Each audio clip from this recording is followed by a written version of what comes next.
Kabut pagi menutupi jalanan sepi di pinggiran kota. Udara lembab menusuk tulang, aroma tanah basah bercampur bau solar dari truk-truk yang sesekali melintas di kejauhan. Saat itu jam 5:30 ketika laporan pertama masuk ke markas. Seorang warga menemukan mobil terparkir mencurigakan di tepi jalan menuju kawasan hutan kecil di luar kota Sukamaju. Dari jarak jauh, mobil itu tampak miring, seolah berhenti mendadak. Lampu depannya masih menyala redup, menembus kabut yang pekat.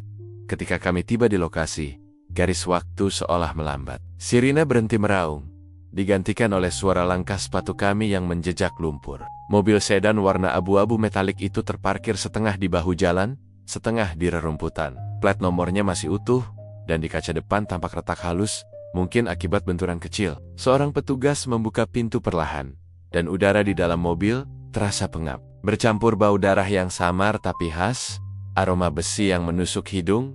Korban duduk di kursi pengemudi, kepala menunduk ke arah kemudi. Pria berusia sekitar 45 tahun, mengenakan kemeja biru muda dengan noda darah di bagian dada. Dari luka yang terlihat, sepertinya satu tusukan dalam menembus jantungnya. Tidak ada tanda tembakan, tidak juga kekerasan brutal. Namun tangan kirinya menggenggam erat sesuatu, sebuah pena. Mungkin refleks terakhirnya sebelum kehilangan kesadaran. Di kursi penumpang depan berserakan kertas dan potongan dokumen. Sebagian bertuliskan angka-angka, nama perusahaan, dan sketsa bagian proyek. Kamera DSLR tergeletak di lantai mobil dengan lensa pecah. Sementara ponsel korban ditemukan terbelah dua di bawah kursi.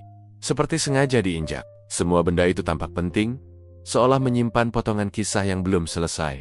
Tim forensik mulai bekerja. Lampu portabel dinyalakan, menerangi tiap sudut mobil. Kami menemukan bercak darah kecil di gagang pintu luar, tak sewarna dengan noda di tubuh korban. Itu berarti ada perlawanan, atau pelaku terluka. Tidak ada dompet, tidak ada identitas, tapi dari dokumen yang berserakan, kami menemukan secarik kartu pers dengan nama Dimas Prasetyo, wartawan investigasi dari salah satu media nasional. Seketika suasana berubah. Semua petugas saling pandang. Wartawan investigasi ditemukan tewas, tanpa barang berharga, dengan dokumen penting di sekitar jasadnya. Insting kami mengatakan, ini bukan pembunuhan biasa. Kami mengamankan area, memasang garis polisi yang melingkari radius 15 meter. Beberapa warga yang penasaran mulai berdatangan, menatap dari jauh dengan wajah cemas. Salah satu di antara mereka, seorang pria tua yang pertama kali melapor, bercerita bahwa ia melihat mobil itu sejak pukul 3 dini hari, tapi mengira pengemudinya sedang beristirahat. Hanya saja, katanya, sekitar waktu itu ia sempat mendengar suara seperti orang berteriak pelan. Lalu sunyi kembali. Hujan tipis mulai turun. Embun menempel di seragam kami, membuat suasana semakin muram. Dari balik kabut, garis polisi tampak seperti bayangan samar, membatasi dunia hidup dan mati. Kami mendokumentasikan setiap detail, posisi tubuh, arah roda, hingga bekas ban yang tampak keluar dari jalur aspal. Semua dicatat. Namun satu hal yang paling mengusik adalah ekspresi wajah korban. Meski matanya tertutup, otot-otot rahangnya menegang, seperti seseorang yang meninggal dalam ketakutan hebat. Di pergelangan tangannya, jam tangan berhenti tepat pada jam 2:47, mungkin waktu kematian. Dalam diam, saya menatap tubuh Dimas Prasetyo dan berpikir, apa yang sedang ia kejar malam itu, sampai harus berakhir di tempat sunyi seperti ini? Satu hal pasti, ini bukan sekadar kecelakaan. Ini adalah permulaan dari sesuatu yang lebih besar, dan penyelidikan kami baru saja dimulai. Kabut pagi belum sepenuhnya menghilang ketika tim forensik mulai bekerja di sekitar mobil korban. Jalan tanah di pinggiran kota itu kini berubah menjadi arena penyelidikan. Sunyi, hanya terdengar suara kamera digital yang sesekali berbunyi dan gesekan lembut. Sarung tangan lateks yang memeriksa setiap inci permukaan kendaraan. Aku berdiri di sisi kanan mobil, menatap luka di dada korban yang kini sudah diangkat ke kantong jenazah oleh tim identifikasi. Luka tunggal menusuk dari arah depan kiri. Dalam pikiranku, tusukan semacam itu jarang dilakukan oleh orang asing yang panik. Ini bukan hasil perampokan spontan, ini pekerjaan seseorang yang tahu apa yang ia lakukan.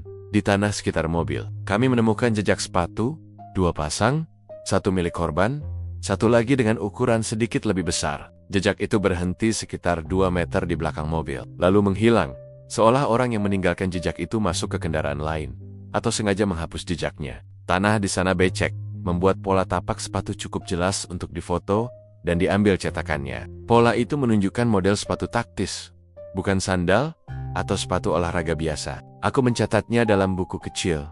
Kemungkinan pelaku berpengalaman atau terkait pekerjaan lapangan. Pintu mobil tidak rusak. Tidak ada tanda-tanda pembobolan. Itu berarti korban mengenal pelaku atau setidaknya tidak merasa terancam saat membuka pintu. Barang-barang di dalam mobil tampak acak-acakan, tapi ada sesuatu yang janggal. Kamera korban, meski lensa pecah, posisi tombol power naya menunjukkan masih dalam keadaan hidup. Ketika teknisi memeriksa memori internalnya, sebagian file sudah terhapus. Namun dari riwayat data, terlihat bahwa penghapusan dilakukan setelah waktu kematian yang diperkirakan. Seseorang kembali ke lokasi, atau pelaku memang sempat mengambil waktu untuk memastikan tidak ada bukti visual yang tertinggal di kursi belakang. Tim menemukan sehelai sobekan kertas berisi tulisan tangan, lokasi 23,45. Jangan terlambat. Tulisan itu tertekan kuat, tergesa-gesa, dengan tinta yang sebagian luntur terkena darah. Kami mengamankan kertas itu bersama flash disk kecil yang ditemukan di saku celana korban. Semua petunjuk tampak berserakan seperti potongan teka-teki yang sengaja ditinggalkan. Sementara itu, tim laboratorium mengambil sampel darah dari gagang pintu dan setir. Hasil sementara menunjukkan adanya 2 DNA berbeda. Yang satu jelas milik korban, sementara yang lain belum teridentifikasi. Kami juga menemukan rambut pendek di bantal kepala bagian kiri, kemungkinan milik orang lain yang sempat duduk di kursi penumpang. Salah satu petugas membawa catatan kecil yang ditemukan di dashboard. Aku harus pastikan semuanya benar sebelum besok. Tidak ada konteks, tidak ada tanda tangan, tapi tulisan tangan itu cocok dengan milik korban. Aku menatap catatan itu lama, mencoba membayangkan detik-detik terakhirnya, seorang wartawan yang terburu-buru menuju janji pertemuan, mungkin dengan sumber informasi penting, tapi berakhir di sini, sendirian dan tak bernyawa. Warga sekitar tak banyak tahu. Tidak ada yang mendengar suara kendaraan lewat selain satu truk pengangkut bahan bangunan sekitar pukul 2 dini hari. Tak ada kamera CCTV di sepanjang jalan itu. Terlalu terpencil untuk dijangkau sistem pengawasan kota. Kami hanya punya petunjuk samar dari seorang penjaga kebun yang mengaku melihat cahaya mobil lain di belakang kendaraan korban sekitar waktu yang sama. Mobil itu, katanya, berwarna gelap dan tanpa plat depan. Ketika matahari mulai naik, kami menutup tempat kejadian perkara. Kabut mulai menipis, menyingkap situ sisi keheningan yang berat. Di udara, masih tercium samar bau darah dan oli. Di dalam hati, aku tahu kasus ini tidak akan mudah. Semua bukti kecil, jejak sepatu, noda darah, pesan samar, menunjukkan satu hal. Seseorang ingin menghapus jejak dengan sangat rapi. Namun, tak ada kejahatan yang sempurna. Setiap tindakan meninggalkan bayangan, sekecil apapun, dan bagi kami, bayangan itu cukup untuk memulai perburuan panjang menuju kebenaran. Aku menatap kembali ke mobil korban sebelum kami beranjak. Di kaca spionnya, tergantung gantungan kecil berbentuk pena logam, mungkin hadiah dari redaksi tempatnya bekerja. Di bawahnya, refleksi wajahku sendiri terlihat buram, seolah mengingatkan bahwa dalam kasus ini yang akan kami kejar bukan hanya pembunuh, tapi juga kebenaran yang mungkin lebih berbahaya dari pelakunya. Hari ketiga setelah penemuan mayat, ruang penyelidikan di Polres terasa lebih sesak dari biasanya. Di papan tulis besar, foto korban terpajang di tengah, dikelilingi potongan dokumen, catatan digital, dan peta yang penuh garis merah penghubung antar nama. Kami sudah tahu namanya, Dimas Prasetyo, usia 45 tahun, jurnalis investigasi senior dari media nasional yang cukup berpengaruh. Tapi di balik identitas itu, semakin dalam kami menggali, semakin jelas bahwa hidup Dimas tidak sesederhana wartawan biasa yang mengejar berita. Ia hidup di tepi antara kebenaran dan bahaya. Dari Deta Avul, Dimas dikenal keras kepala, tipe wartawan yang tidak pernah puas dengan jawaban tidak bisa dipublikasikan. Ia pernah menyingkap kasus korupsi besar 5 tahun lalu, yang membuat 2 pejabat tinggi harus mundur. Sejak itu, reputasinya melambung, tapi juga membuatnya punya banyak musuh. Dalam catatan kami, ada setidaknya 4 laporan ancaman yang pernah ia laporkan ke kepolisian. Namun semuanya berhenti di tengah jalan. Tanpa pelaku yang pernah tertangkap, kami mengunjungi kantor redaksinya, sebuah gedung tua di pusat kota, penuh aroma kopi dan bunyi ketikan cepat. Di meja kerjanya, tumpukan berkas masih tersusun rapi, seolah ia baru saja keluar sebentar. Di salah satu laci, kami menemukan map berlabel proyek bayangan. Nama yang sama dengan catatan yang ditemukan di tempat kejadian perkara di dalamnya. Laporan-laporan tentang proyek pembangunan infrastruktur di 3 kabupaten, disertai daftar nama kontraktor dan aliran dana yang tak wajar. Dari hasil pembacaan cepat, proyek itu melibatkan dana ratusan miliar dengan beberapa perusahaan yang ternyata fiktif. Rani, rekan satu redaksi yang paling dekat dengan Dimas, tampak gelisah saat kami mintai keterangan. Ia mengatakan bahwa beberapa hari terakhir, Dimas sering terlihat resah. Dia bilang, ada sesuatu yang besar, lebih besar dari yang pernah dia ungkap sebelumnya, ucapnya pelan. Dari telepon genggam Dimas, yang berhasil kami periksa ulang, memang ada pola komunikasi mencurigakan, beberapa nomor asing, tanpa nama, sering menghubunginya pada malam hari. Pesan terakhir dari salah satu nomor itu hanya berbunyi, jangan datang sendiri. Mereka sudah tahu gerakmu. Kami juga menelusuri riwayat perjalanannya dalam seminggu terakhir. Dimas sempat menginap 2 malam di sebuah penginapan kecil dekat pelabuhan. Menurut penjaga penginapan, ia sering keluar malam membawa kamera dan kembali menjelang subuh dengan wajah tegang. Saat kami memeriksa catatan resepsionis, nama tamu lain yang menginap di kamar sebelah sudah dihapus dari sistem, seperti sengaja dihapus seseorang. Namun dari rekaman CCTV, terlihat samar sosok pria berbadan besar dengan jaket hitam keluar bersamaan dengan Dimas pada malam terakhir sebelum ia ditemukan tewas. Dari sisi keluarga, istrinya, Mira, terlihat hancur saat kami datang memberi kabar. Namun di tengah kesedihannya, ia menyerahkan laptop pribadi suaminya. Dia bilang, kalau sesuatu terjadi padanya, berikan ini pada polisi, katanya. Kami membuka laptop itu di laboratorium digital forensik, dan di dalamnya terdapat folder terenkripsi bernama Saksi Senyap. Butuh waktu beberapa jam untuk membukanya. Tapi ketika berhasil, kami menemukan serangkaian wawancara audio dengan narasumber anonim. Suara yang disamarkan, berbicara tentang suap proyek dan penghilangan dokumen negara. Setiap detik rekaman itu membuat ruangan penyelidikan semakin sunyi. Dimas ternyata sedang menyentuh sesuatu yang sangat sensitif. Mungkin terlalu berbahaya untuk seorang wartawan bekerja sendirian. Namun satu hal yang paling mengganggu kami adalah catatan digital terakhir di dokumen Word. Aku sudah diikuti 2 malam berturut-turut. Mereka tahu, aku tahu. Kalimat itu ditulis hanya 2 jam sebelum perkiraan waktu kematian.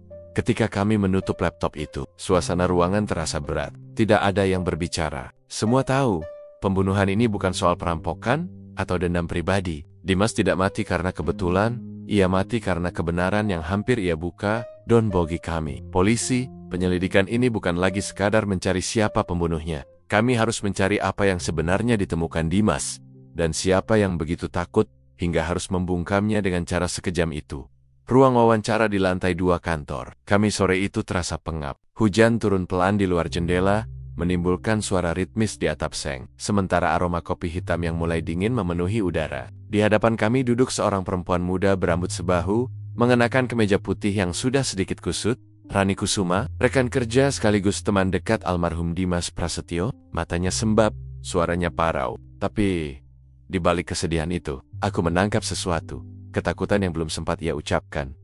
Rani memulai dengan suara gemetar. Ia mengatakan malam terakhir sebelum Dimas meninggal, sekitar pukul 22, ia masih sempat berbicara lewat telepon dengannya. Dimas tampak terburu-buru, katanya. Seperti seseorang yang sedang dikejar waktu. Dia bilang harus pergi menemui seseorang malam itu. Katanya, ini kesempatan terakhir sebelum berita besar itu, ia publikasikan, ucap Rani pelan. Saat kami tanya siapa orang yang hendak ditemuinya, Rani menggeleng. Dia tak pernah menyebut nama, hanya bilang, orang dalam, seseorang dari proyek bayangan. Percakapan itu seolah membuka pintu baru dalam penyelidikan. Kami meminta Rani untuk menyerahkan semua benda yang pernah dititipkan Dimas kepadanya. Tangannya bergetar saat ia mengeluarkan sebuah flash disk kecil berwarna hitam dari saku tasnya. Dia menitipkannya 2 hari sebelum meninggal, katanya, dan berpesan, kalau terjadi sesuatu padanya, berikan ini ke polisi. Kami segera mengamankan barang itu dan membawanya ke laboratorium digital forensik. Sementara teknisi bekerja membuka enkripsi, aku terus berbincang dengan Rani. Ia bercerita, beberapa hari terakhir, sebelum kematian Dimas, ada mobil hitam tanpa plat depan yang sering terparkir di depan kantor redaksi. Kami pikir, itu mobil wartawan lain, ujarnya. Tapi setiap kali Dimas keluar, mobil itu pelan-pelan ikut membuntuti. Ia juga menyebut, 2 hari sebelum kejadian, Dimas sempat marah di kantor setelah menerima telepon. Ia sempat membanting ponselnya dan berkata, mereka pikir aku akan diam. Saat hasil forensik digital keluar, kami semua terdiam. Di dalam flash disk itu terdapat puluhan dokumen keuangan dan foto-foto proyek konstruksi di berbagai daerah. Beberapa dokumen menunjukkan adanya perusahaan fiktif yang menerima dana pemerintah dalam jumlah besar. Semuanya berkaitan dengan proyek yang sama, proyek bayangan. Namun yang paling menarik adalah satu folder tersembunyi berisi rekaman video berdurasi 2 menit. Dalam video itu, tampak Dimas sedang berbicara dengan seseorang di sebuah tempat parkir malam hari. Wajah lawan bicaranya tak terlihat jelas, tapi dari suaranya, kami mendengar logat khas pejabat birokrasi. Kalimat terakhir dalam video itu membuat bulu kuduku meremang. Kalau kau terus buka mulut, kau bukan cuma kehilangan pekerjaanmu, tapi hidupmu. Video itu berhenti tiba-tiba. Tak ada kelanjutan. Tak ada metadata lokasi. Tapi dari pantulan lampu di belakang mereka, kami bisa memastikan itu direkam di area pelabuhan kota.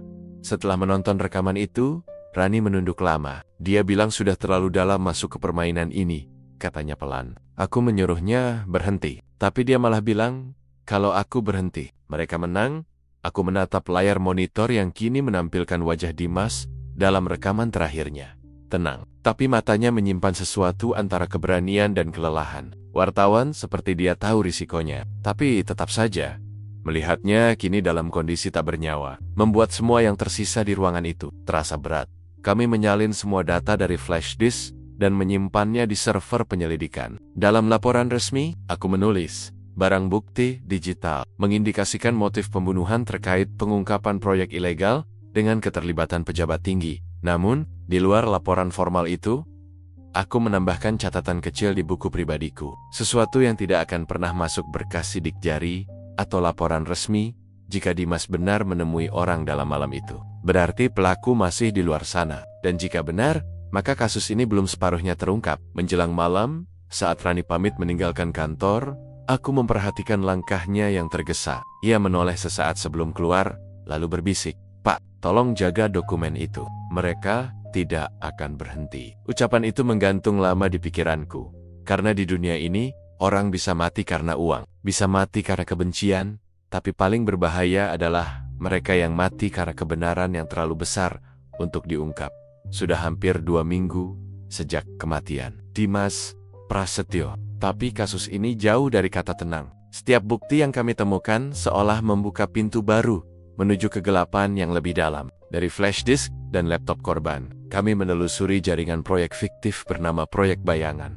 Dan semakin dalam kami menyelami datanya, semakin jelas bahwa apa yang diselidiki Dimas bukan sekadar korupsi biasa. Ini adalah rantai panjang konspirasi yang menjalar hingga ke ruang-ruang kekuasaan.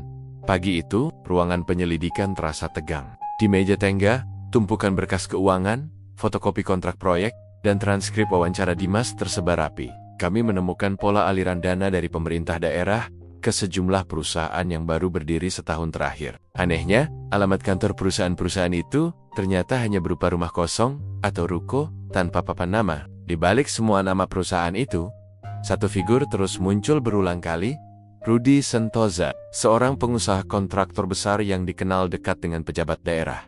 Nama itu muncul di hampir setiap laporan investigasi Dimas, bahkan dalam catatan tangannya yang ditemukan di meja redaksi. Tertulis, semua jejak berakhir di R. Kami menduga inisial itu mengacu pada Rudy Sentosa. Pria itu bukan nama asing bagi kami. Ia dikenal licin, pernah diperiksa dalam kasus suap tender jalan raya, tapi selalu lolos karena kurang bukti. Kami pun memutuskan untuk memanggilnya sebagai saksi.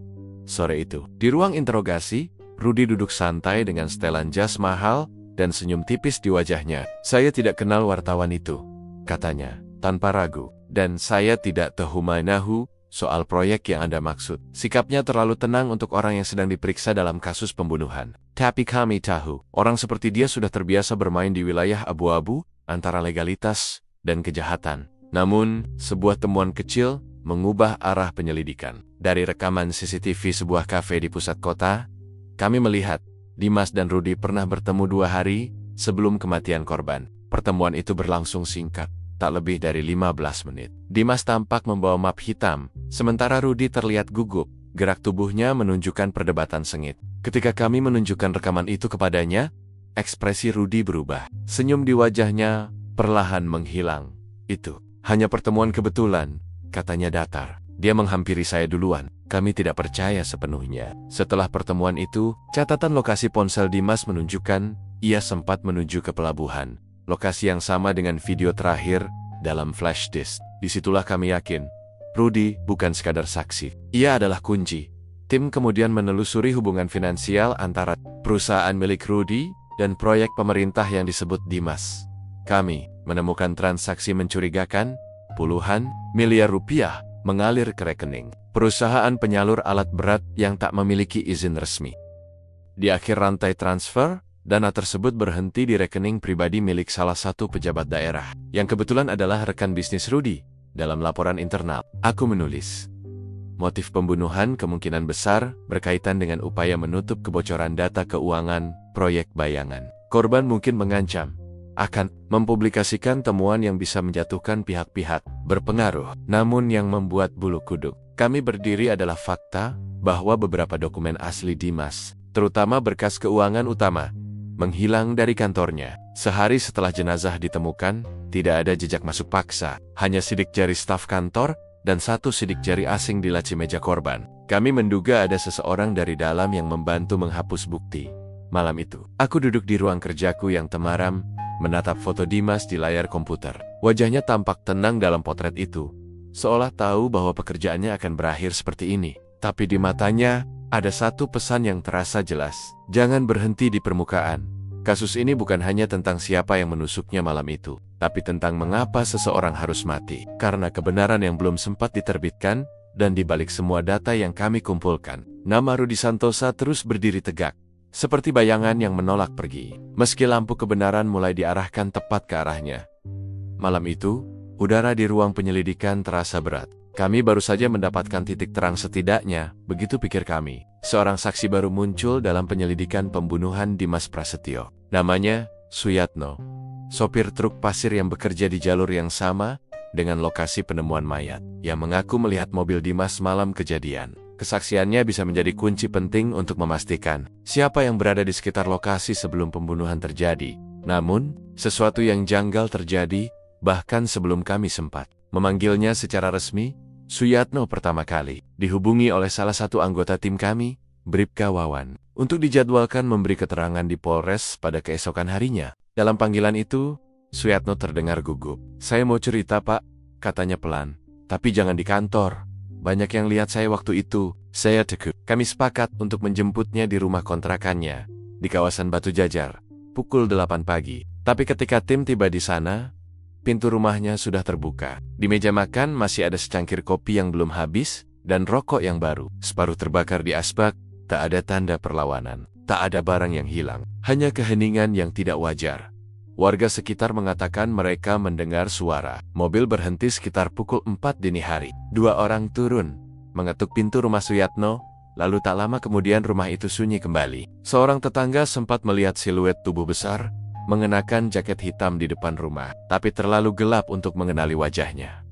Kami segera menurunkan tim gabungan untuk menyisir area sekitar. Anjing pelacak mengikuti jejak bau Suyatno hingga ke jalan utama, tempat ditemukan bekas ban mobil yang baru meninggalkan lokasi. Di situ, pencarian berhenti, seolah Suyatno lenyap begitu saja. Sementara itu, tim forensik yang memeriksa rumah menemukan sesuatu di bawah tumpukan koran dekat pintu.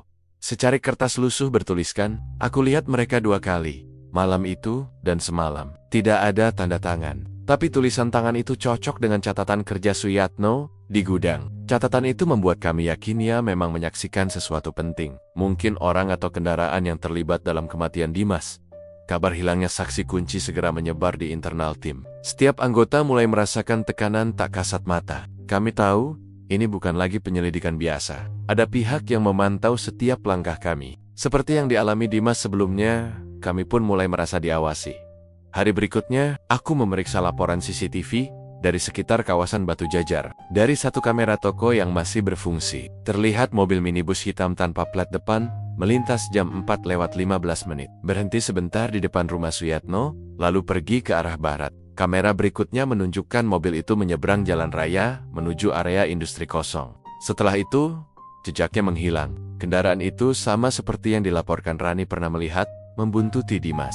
Sebelum kematiannya, kami melakukan penggeledahan di tempat kerja Suyatno gudang pasir di pinggiran sungai. Di sana, kami menemukan buku catatan kecilnya. Di halaman terakhir tertulis tanggal dan jam, 2:30 pagi.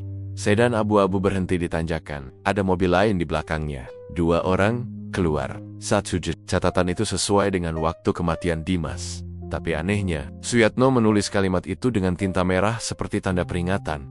Ketika kubaca catatan itu, bulu kudukku meremang. Ia tahu terlalu banyak. Dan sekarang, ia menghilang. Malam harinya, hujan turun deras. Di markas, kami duduk diam menatap papan penyelidikan yang kini semakin penuh garis dan foto. Di antara wajwoga pelaku yang belum terungkap, ada satu ruang kosong di pojok kanan atas, foto Suyatno, dengan tulisan di bawahnya, status hilang. Aku menatapnya lama. Dalam dunia kejahatan, terkadang saksi tak perlu dibunuh, cukup dibuat lenyap agar kebenaran ikut hilang bersamanya. Dan malam itu aku sadar, apa yang dihadapi Dimas kini juga mulai mengelilingi kami. Bayangan kekuasaan yang tidak ingin namanya disebut. Kekuatan yang bersembunyi di balik proyek-proyek raksasa dan wajah-wajah yang selalu tersenyum di depan kamera. Kami menutup hari dengan satu kalimat dalam laporan internal. Saksi utama diduga diculik oleh pihak yang memiliki akses logistik dan kekuasaan. Tujuan? Menghapus rantai kebenaran. Tapi jauh di lubuk hati, aku tahu Suyatno mungkin tidak hanya diculik. Ia telah menjadi korban berikutnya dalam kisah yang sama. Kisah yang ditulis dengan darah mereka yang berani melihat lebih dalam dari yang seharusnya. Hujan deras baru saja reda ketika kami menerima laporan dari Satuan Intelijen Lapangan. Sebuah mobil minibus hitam model yang sama dengan yang terlihat di rekaman CCTV saat Suyatno menghilang terdeteksi memasuki kawasan industri tua di pinggiran Cimahi. Lokasi itu sudah lama ditinggalkan sejak pabrik tekstil di sana bangkrut 10 tahun lalu. Tidak ada aktivitas resmi di tempat itu, hanya deretan gudang berkarat dan jalanan yang ditumbuhi rumput liar. Tapi malam itu, satu gudang tampak berbeda. Ada cahaya redup dari balik celah pintunya. Aku memimpin tim kecil berisi 6 orang. Kami berangkat dalam diam, menyusuri jalan sempit dengan lampu kendaraan dimatikan. Hanya mengandalkan cahaya dari langit yang masih muram. Angin dingin membawa aroma besi tua dan air got yang menggenang. Di kejauhan, gudang itu berdiri seperti bayangan besar yang menatap kami kembali. Nomornya hampir pudar. Gudang 17 bukaan diafragma. Setelah memastikan perimeter aman, kami bergerak mendekat. Aku memberi isyarat dengan 2 jari formasi masuk. Bribka Wawan dan 1 anggota lainnya menyelinap ke sisi kanan. Sementara aku bersama 2 orang lagi menuju pintu utama. Dari balik celah papan yang lapuk, samar-samar terdengar suara logam bergesekan. Seolah ada seseorang yang sedang memindahkan barang berat. Kami menahan napas, menunggu momen tepat. Sekarang, bisikku, pintu didobrak. Serbuan kilat dari senter menerobos kegelapan. Polisi, angkat tangan. Namun yang kami temukan bukan kerumunan orang bersenjata atau aktivitas mencurigakan. Gudang itu nyaris kosong. Hanya ada 1 meja kayu, beberapa kursi rusak, dan tumpukan karung pasir di sudut. Tapi di tengah ruangan, di bawah cahaya lampu bohlam yang berayun pelan, kami melihat sesuatu yang membuat langkah kami terhenti. Di lantai beton yang lembab, tergeletak sebuah kamera DSLR rusak. Dengan label merah bertuliskan DPRASTSO. Kamera milik korban. Tubuhku menegang. Kami tak pernah menemukan barang ini, sebelumnya kamera yang kabarnya berisi rekaman investigasi terakhir Dimas. Aku segera mengenakan sarung tangan, lalu memeriksa isinya. Memori masih terpasang. Saat kuperiksa, sebagian besar file telah dihapus, tapi 1 video tersisa, berjudul Malam 27. Kami memutar cuplikan singkat itu di laptop portabel. Rekamannya bergoyang, namun cukup jelas. Dimas sedang berdiri di tepi jalan berbatu. Kamera menyorot ke arah mobil hitam yang berhenti di kejauhan. Terdengar suara lain di balik layar. Seseorang berkata, "Kau sudah terlalu jauh, Mas Dimas." Setelah itu, gambar berguncang hebat dan video terhenti. Suasana di ruangan menjadi hening. Setiap anggota tim saling berpandangan tanpa kata. Bukti itu adalah potongan terakhir dari puzzle yang kami cari dan juga peringatan bahwa seseorang sedang mempermainkan kami. Kami menyisir area sekitar lebih dalam. Di balik tumpukan karung, salah satu anggota menemukan sebuah ponsel pecah dan beberapa lembar dokumen proyek jalan raya bertanda tangan pejabat daerah. Semua lembar itu dimasukkan ke dalam amplop bertuliskan pekerjaan fiktif Sungai Cikole. Dagangan kami. Dokumen ini adalah bukti korupsi yang sedang diselidiki Dimas sebelum ia dibunuh. Tapi penemuan paling mengganggu datang beberapa menit kemudian. Saat kami hendak keluar, Bribka Wawan menunjuk ke arah bekas dinding semen yang tampak baru ditambal. Kami menghancurkannya dengan linggis. Dari balik reruntuhan, tercium bau menyengat, bau busuk daging membusuk. Kami mundur sejenak, menahan napas. Ketika cahaya senter menyorot ke dalam, terlihat sepotong kain kemeja lusuh dan tulang jari manusia yang masih terikat tali plastik. Di dekatnya ada kartu identitas yang setengah terbakar. Nama di situ jelas, Suyatno. Seluruh ruangan seolah membeku. Aku menatap tulang itu lama, mencoba menahan emosi yang mendesak naik. Pria itu sempat memohon agar bisa bercerita di tempat aman dan kini kami menemukannya di balik dinding dingin, dibungkam selamanya. Kami segera memasang garis polisi dan memanggil tim forensik. Saat mereka bekerja, aku berdiri di luar gudang, menatap langit yang kembali kelabu. Dalam setiap penyelidikan, ada momen ketika kebenaran terasa lebih berat dari beban apapun. Ini salah satunya. Dimas dibunuh karena mencari kebenaran. Suyatno dibunuh karena melihatnya. Dan kami kini tahu siapa yang harus kami cari. Sebelum meninggalkan lokasi, aku menatap kembali ke dalam gudang itu. Lampu bohlam masih berayun pelan, seolah menandakan sesuatu. Dalam cahaya temaramnya, bayangan di dinding tampak seperti sosok Dimas, memegang kamera, menatap kami dengan mata yang tak lagi ada tapi masih berbicara lewat kebenaran yang ia tinggalkan malam itu. Aku menulis laporan dengan tangan gemetar. Tempat kejadian perkara menunjukkan bukti pembunuhan berantai terencana. Korban Dimas dan saksi Suyatno diduga dihabisi oleh pihak yang sama. Motif kuat mengarah pada upaya menutupi skandal proyek besar. Investigasi dilanjutkan, dan di balik laporan itu, aku menulis satu kalimat kecil untuk diriku sendiri. Kebenaran tidak mati, hanya menunggu orang yang cukup berani untuk menemukannya lagi. Harriet, suasana di ruang penyelidikan Polres Bandung Barat terasa lebih tegang dari biasanya. Di papan putih besar di depan kami, foto-foto korban, saksi, dan lokasi kejadian sudah tersusun rapi, dihubungkan garis-garis merah yang menyerupai jaring laba-laba. Di tengahnya, nama Dimas Prasetyo menjadi pusat segala arah. Sementara di bagian atas papan, ada satu nama yang selama ini kami hindari untuk sebut terlalu keras. Dr. Arman Surya, Kepala Dinas Proyek Infrastruktur Kabupaten, seorang pejabat senior dengan pengaruh kuat di pemerintahan daerah. Selama berminggu-minggu, kami mengumpulkan bukti dan potongan informasi yang saling bertautan. Semua mengarah pada satu kesimpulan. Dimas menemukan penyelewengan dana miliaran rupiah dalam proyek pembangunan jembatan yang tak pernah rampung. Suyatno, sopir truk yang hilang dan ditemukan tewas di balik dinding gudang, ternyata sering mengantarkan material ke lokasi fiktif proyek itu. Ia tahu kebusukan di balik angka-angka laporan yang rapi, dan Dimas belum dibungkam hampir mempublikasikan laporannya ke media nasional. Sore itu, aku duduk di ruang kecil penuh berkas. Aroma kertas tua bercampur dengan kopi hitam yang sudah dingin. Bribka Wawan datang membawa flash disk hasil forensik dari kamera Dimas. Ada sesuatu, Pak, katanya pelan, suaranya serak. Kami menatap layar laptop bersama. Di dalam folder tersembunyi ada potongan video berdurasi 16 detik. Rekaman itu menampilkan Dimas diam-diam merekam pertemuan di sebuah restoran. Di meja bundar, tampak 3 orang lelaki berdasis, salah satunya jelas terlihat Arman Surya. Suaranya terdengar pelan tapi tegas. Pastikan laporan audit tidak keluar. Anak muda itu kebanyakan tahu. Kalau perlu, buat dia diam. Kata-kata itu seperti petir di tengah malam. Tidak lagi ada ruang abu-abu. Kami punya bukti visual yang cukup untuk menyeret nama besar itu ke meja penyidikan. Namun, langkah berikutnya tak semudah yang kami kira. Begitu kabar keberadaan bukti itu bocor, entah dari mana telepon di kantor terus berdering. Ada tekanan dari berbagai arah. Pejabat, pengacara, bahkan perwira di atas kami. Semua dengan nada sama. Tunda dulu penyelidikan, jangan gegabah. Tapi, aku tahu, menunda berarti memberi mereka waktu untuk menghapus jejak. Kami memutuskan bergerak cepat dan diam. Malam itu, tim kecil dibentuk untuk operasi penangkapan. Kami tahu alamat Arman, sebuah rumah besar di kawasan elit Setiabudi. Rumah yang terlalu sunyi untuk seseorang yang katanya sedang dinas keluar kota.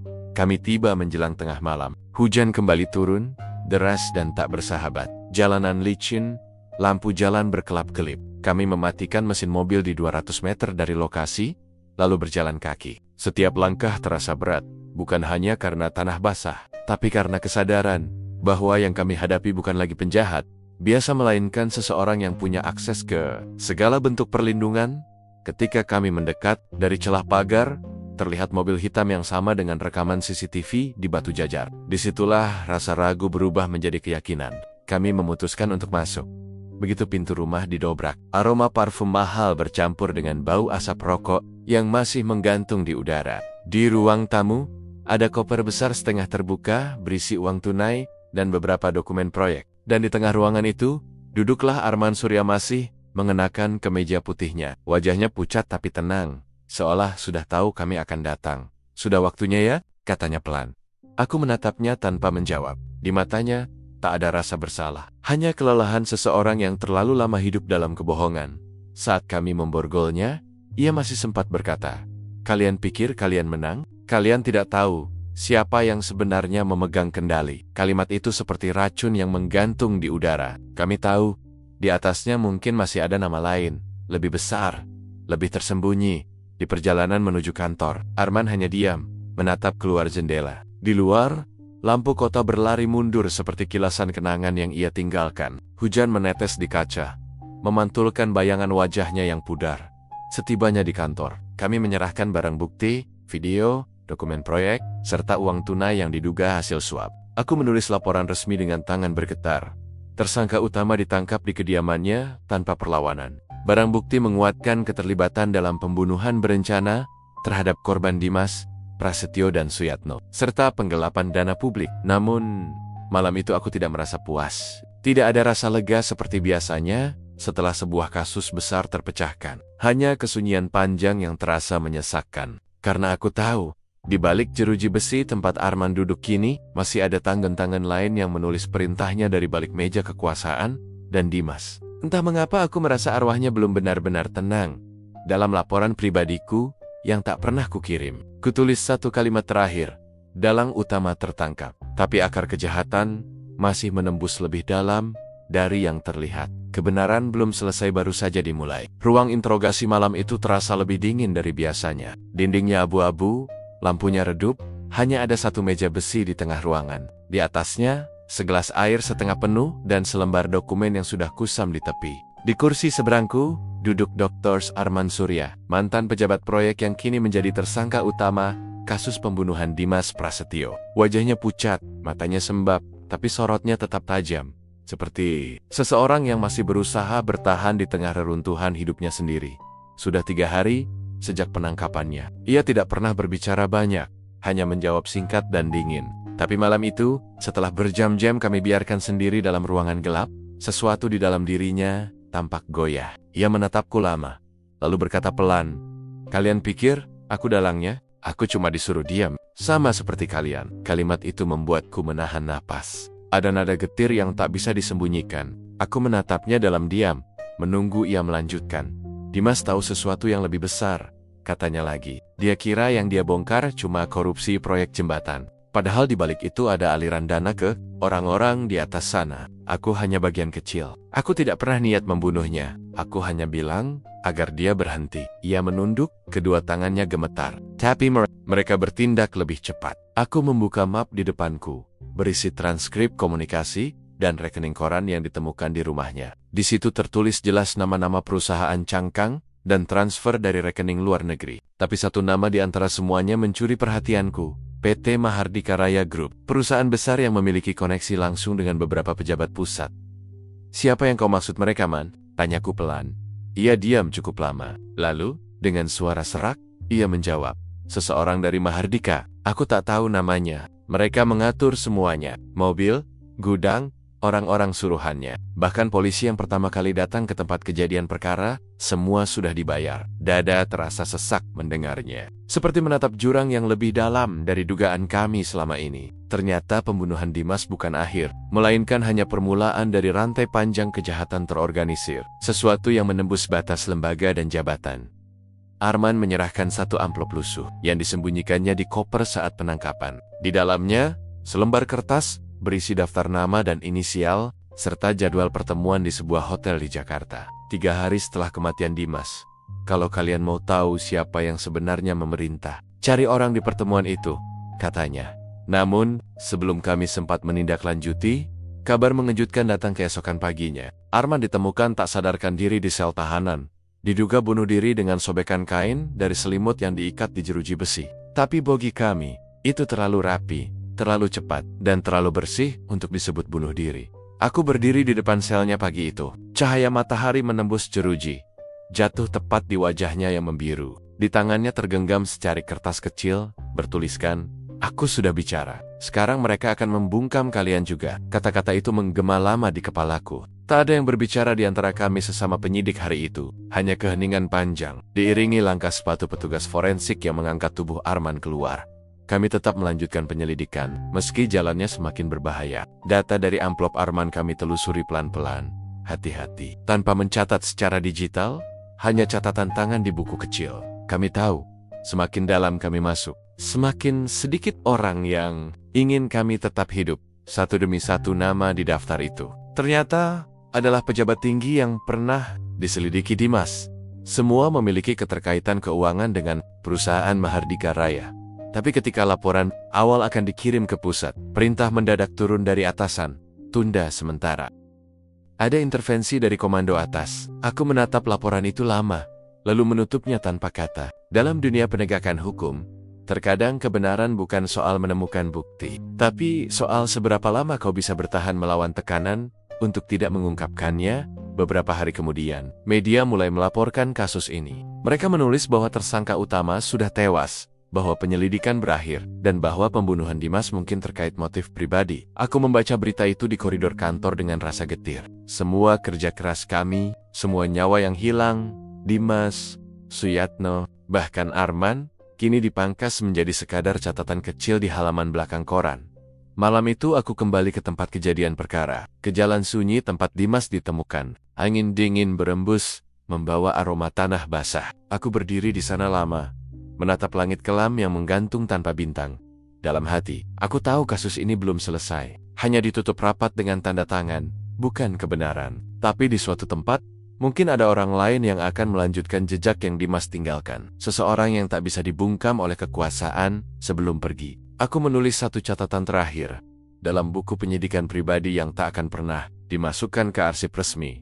Keadilan tidak selalu dimenangkan di ruang sidang. Kadang ia hidup dalam hati orang-orang yang menolak diam, bahkan ketika dunia memaksanya bungkam. Dan di bawahnya, kutulis dua nama, Dimas Prasetyo dan Suyatno, bukan sebagai korban, tapi sebagai pengingat bahwa dalam kegelapan selalu ada cahaya kecil yang menolak padam.